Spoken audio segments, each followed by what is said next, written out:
gente poderia começar essa entrevista você falando um pouco se realmente os ciganos surgiram na Índia, como foi que eles partiram mundo afora? Certo, olha, há um equívoco grande quando se fala de história cigana, porque a maioria dos historiadores afirmam que os ciganos vieram da Índia, mas só se relata a Índia só se relata a saída deles no ano 1000 depois de Cristo. Antes disso tem pelo menos 3.000 anos atrás. Então seria onde é hoje a Síria, Jordânia, parte do Iraque, os chamados povos irano-mediterrâneos. Foi ali que a formação básica dos ciganos se deu ali.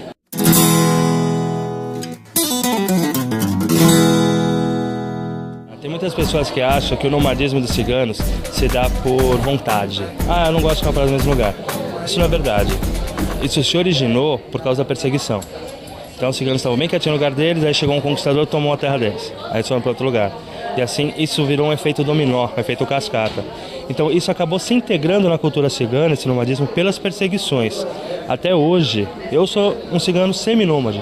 Eu tenho uma casa, mas vivo viajando. Tem alguns acampamentos que estão no mesmo lugar há mais de 20 anos. Tem outros que são itinerantes. Você acaba ganhando esse gosto pela estrada, entendeu? Mas é errado a pessoa achar que o nomadismo cigano sempre foi uma questão de vontade. Isso se originou da perseguição.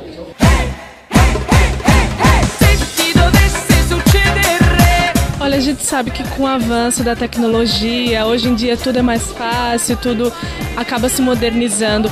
A cultura cigana, ela tem sofrido uma alteração com relação a isso? A gente, por exemplo, nas peças que vocês falaram dos museus, vocês tiveram que parar um pouco de fazer, porque as pessoas não valorizam mais. Mas com relação à cultura no geral, ela teve que ser mudada ou vocês continuam preservando? Olha, o que acontece? Não tem como você brigar contra o progresso da tecnologia. Quem não gosta de conforto?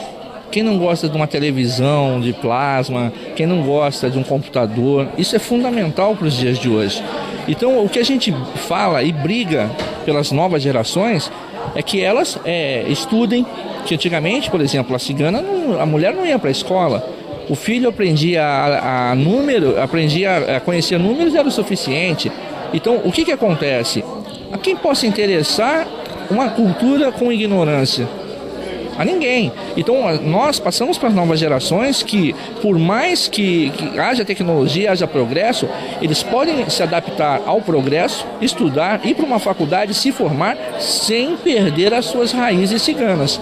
Como essas raízes ciganas? O respeito aos idosos, o respeito às crianças, que isso estão no mandamento cigano. Porque um povo que não respeita o passado e não respeita o seu futuro, não existe.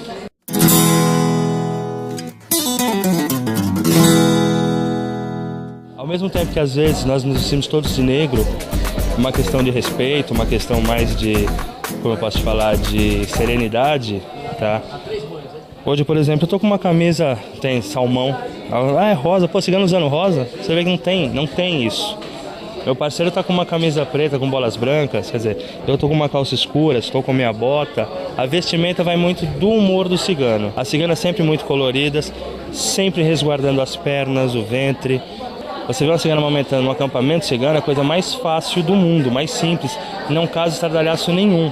Mas você nunca vai ver uma cigana mostrando um joelho nas barracas, você nunca vai ver uma cigana mostrando a barriga.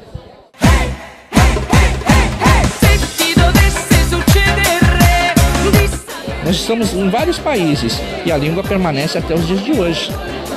A língua cigana, o romanê ou o caló, ou calé para quem preferir. Então isso não tem esse perigo, nós nos comunicamos nesse dialeto, falamos no dialeto. Isso não morreu. A nossa música, mais rica do que nunca, a nossa culinária, nossas festas, nossos mandamentos são seguidos até os dias de hoje. Onde o perigo de se perder isso? Vai se perder se não colocamos isso em prática. Então por que se ocultar? No passado existiam perseguições, maus tratos, concordo em se esconder, mas nos dias de hoje não tem porquê. Se todo mundo gosta da cultura cigana, por que nós vamos ocultar? E caso escondêssemos isso, estaremos sendo preconceituosos também. E a gente luta justamente contra o preconceito.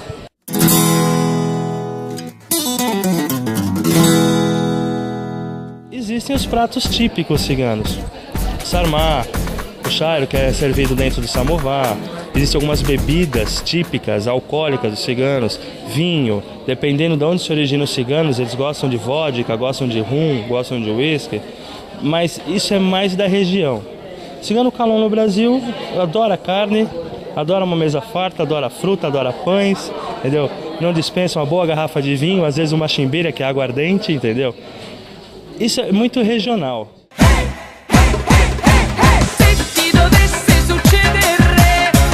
Música cigana, o nosso acervo, vamos dizer assim, é o mais completo do mundo, porque nós pegamos tudo de todos os povos, de todos os períodos, de todos os tempos.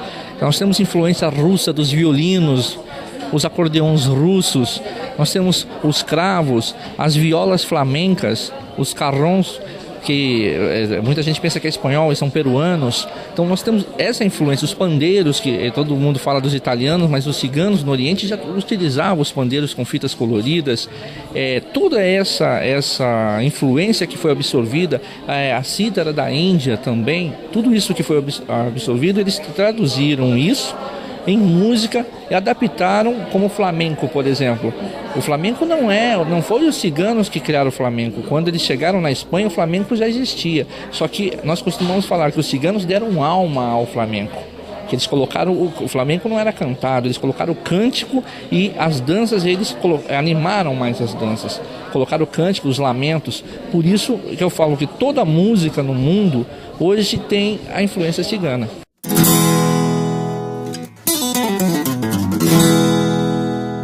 Cada cigano escolhe a sua religião, não existe uma imposição. Temos ciganos que são... eu tenho tios que são pastores evangélicos, da igreja quadrangular, da igreja pentecostal e da igreja Filadélfia. Isso no sul do país. Quer dizer, é errado achar que cigano é religião. Cigano é etnia. Conheço ciganos que, como a minha família, uma boa parte é evangélica, conheço ciganos muçulmanos, conheço ciganos que são católicos, fervorosos, conheço ciganos que são bandistas, candomblecistas. A religião é livre, cada qual escolhe a qualquer.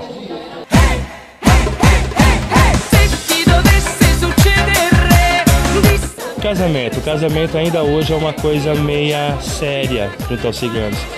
Não são todos obrigados a casar com ciganos, mas na sua grande maioria os casamentos se dão com ciganos. Uma mulher que quer casar com um cigano, ela tem que se submeter às normas da família do marido dela. E na tradição cigana, quando uma mulher casa, ela passa a ser da família do marido. Por isso o dote, por isso todo aquele cerimonial. Então ela passa a ser parte da família do marido. Tá? Então ela tem que aceitar as normas da família do marido. E esses costumes ainda continuam acontecendo? Ainda hoje. Ainda hoje o maior orgulho para um pai, quando ele casa uma filha, é mostrar que ela é virgem. Tem um dos cerimoniais, que é no terceiro dia de festas, mostrar o lençol manchado com o sangue da virgindade da filha. É o pai da noiva que quer fazer isso. Machismo? Não.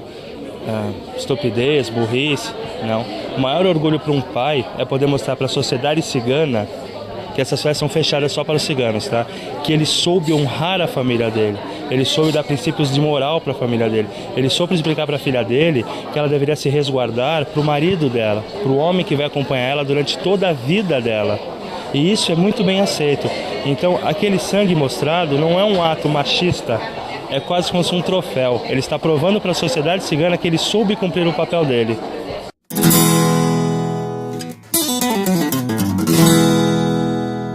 Um dos mandamentos ciganos, jamais perder o dom da adivinhação. Ou seja, isso é passado de mãe para filha. Então, as ciganas, quando elas mexem com oráculos, mexem com qualquer tipo de oráculo, isso sempre, na tradição, é passado de mãe para filha. Tá? E isso não é porque, além de ser o trabalho das ciganas, isso é um dos mandamentos. Nunca perder o dom da adivinhação.